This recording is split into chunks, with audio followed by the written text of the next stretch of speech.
Good morning student. तर मी आपणास इयत्ता 8वीचे गणितचे शिकवत आहे. तर तो सराव संच 14.2 याच्यामधले आपण 1 ते 6पर्यंतचे उदाहरणं बघितलेले आहेत. आता आपण पुढचे उदाहरणं बघूयात. तर 7वं उदाहरण आहे, दसा दशे 18 दराने चक्रवाढ व्याजाने एका मुदलाची 2 वर्षाची रास 13,924 रुपये झाली, तर मुद्दल किती? तर याच्यामध्ये आपल्याला दर साल दरशे किती टक्केवारी सांगितली त्यांनी 18 दराने, आणि मुदत किती दिलेली आहे? 2 वर्षाची दिलेली आहे, आणि रास दिलेली आहे. त्याच्यामध्ये सांगितलं की रास ही 13,924 आहे. तर आपल्याला काय काढायचं याच्यामध्ये? आपल्याला मुद्दल काढायचं की मुद्दल किती आहे म्हणून. मग आता आपल्याला दिलेल्या बाबी आपण अगोदर लिहू. आपल्याला दिलेली आहे त्यांनी रास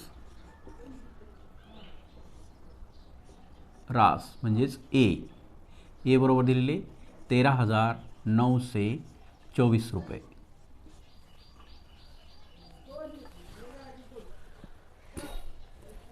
दर म्हणजे आर दिलेलं आहे 18%, आणि मुदत म्हणजेच एन किती दिलेलं आहे?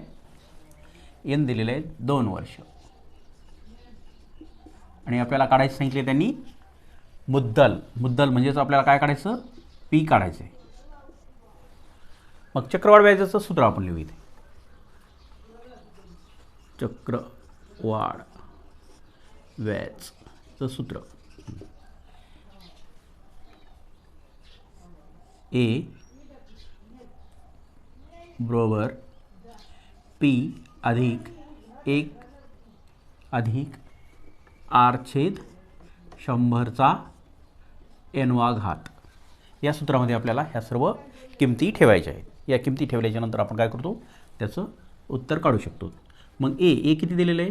13,924 बरोबर पी हे अधिक नाही, पी कंसात 1 अधिक आर किती दिलेलं आहे? तर आर दिलेलं आहे 18/100. तर याचा एन म्हणजे एन किती दिलेले आहे? 2, म्हणून इथं हे 2 लिहिले. आता लिहा 13,924 बरोबर पी कंसात. आता ह्या 1चा छेद जे आहे, तर 1चा छेदसुद्धा 100 आला पाहिजे, म्हणून आपण यांचे छेद समान करून घेऊ. लिहा इथं 100 लिहा अगोदर. आता इथं सुद्धा 100 आला पाहिजे छेद, म्हणून आपण काय करायचं? 1ला 100 न गुणायचं. 1ला 100 न गुणायच्यानंतर 100 येतील, अधिक 18 एन किती दिलेलं आहे? 2, म्हणून आता 13,924 बरोबर पी कंसात हे झाले 118/100चा वर्ग. मग पुन्हा परत लिहा 13,924 बरोबर पी.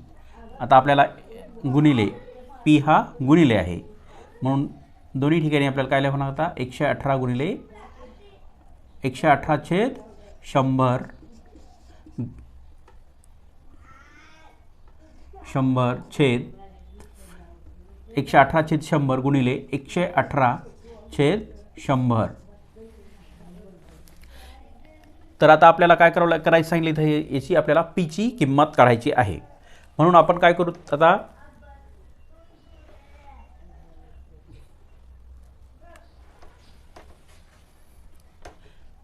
13,924. आता हे इकडच्या संख्या आपण पीची किंमत काढायची असल्यामुळे आपण इकडच्या संख्या ह्या इकडच्या बाजूला घेऊ. आता डाव्या बाजूला घेऊ. मग ह्या इकडं काय होतील? गुणिले होतील, परंतु काय होतील? ह्या उलट होऊन येतात. 100/18 118 गुणिले 100/118. आता ही पीची किंमत आपण काढतोय, म्हणून ही पी.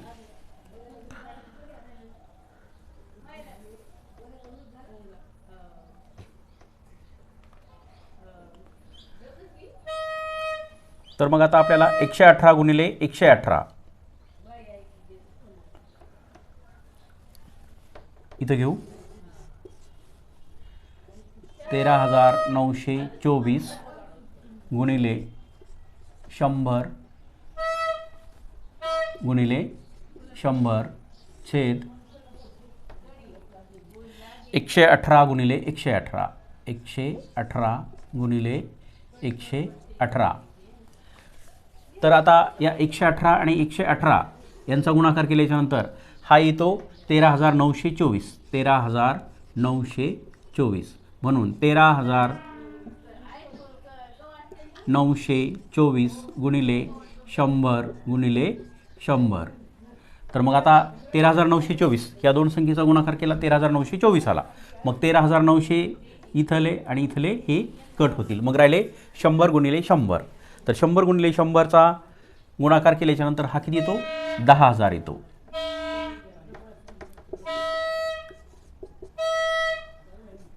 पी गुणिले 100 गुणिले 100 10,000. मग ती मुद्दलाची किंमत किती होईल तर मुद्दल होईल ते 10,000. ते मुद्दल म्हणजेच पी बरोबर 10,000. हे अशा पद्धतीने आपण हे उदाहरण सोडवलेलं आहे. आता याच्यानंतरचं उदाहरण आपण बघूया. तर हे उदाहरण दिलेलं आहे आपल्याला. आठवं, एका शहराच्या उपनगराची लोकसंख्या विशिष्ट दराने वाढते.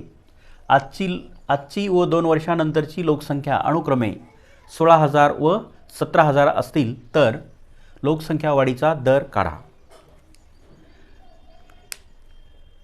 तर त्यांनी आपल्याला सांगितलं की एक संख्या कशी वाढत चाललेली ती 16,000 आणि 17,000 अशा पद्धतीने ती संख्या वाढत चाललेली. तर तो लोकसंख्या वाढीचा दर आपल्याला काढायचा आहे. तर त्यांनी यासाठी मुदत दिलेली आहे. मुदत दिलेली आहे 2 वर्ष. तर मग आपण सूत्र लिहू. चक्रवाढ व्याजाचं सूत्र लिहू. ए बरोबर पी कंसात 1 अधिक आरचा आर छेद चा 100चा n-वा घात. याच्यामध्ये आपल्याला ह्या सर्व किमती ठेवायच्या आहेत.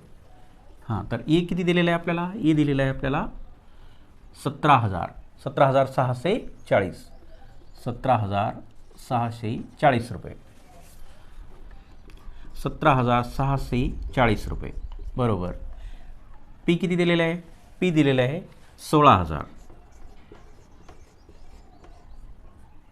कंसात 1 अधिक आर किती दिलेलं आहे आपल्याला. आर आपल्याला काढायचं आहे आर छेद 100. आता एन किती दिलेलं आहे याच्यामध्ये तर एन दिलेलं आहे आपल्याला 2 वर्ष म्हणजे याचा वर्ग.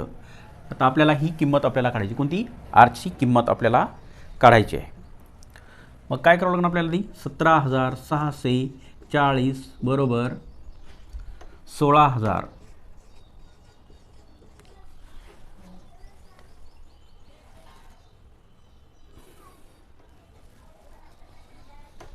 आता यांचे छेद समान करून घ्यावे लागतील आपल्याला.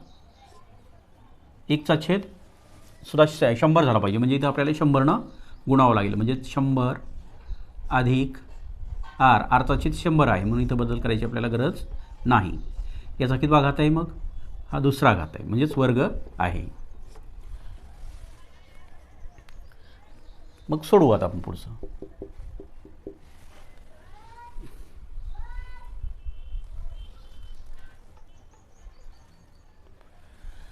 17,640 बरोबर 16,000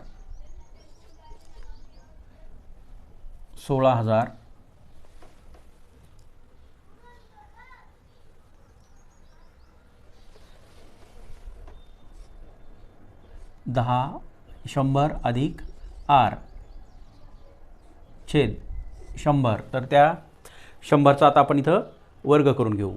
100चा वर्ग किती येतो 10,000.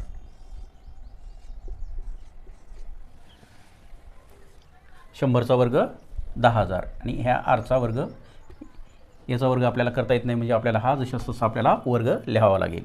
मग हा शून्य गेला, हा शून्य गेला, हा शून्य गेला, हा शून्य गेला, हा शून्य गेला, हा शून्य गेला. आता राहिले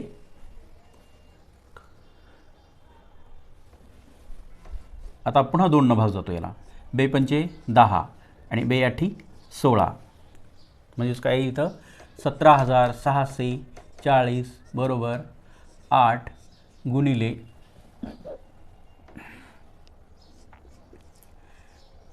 100 अधिक r चा वर्ग छेद 5. 17,640 बरोबर 8 गुणिले कंसामध्ये 100 अधिक r चा वर्ग छेद 5.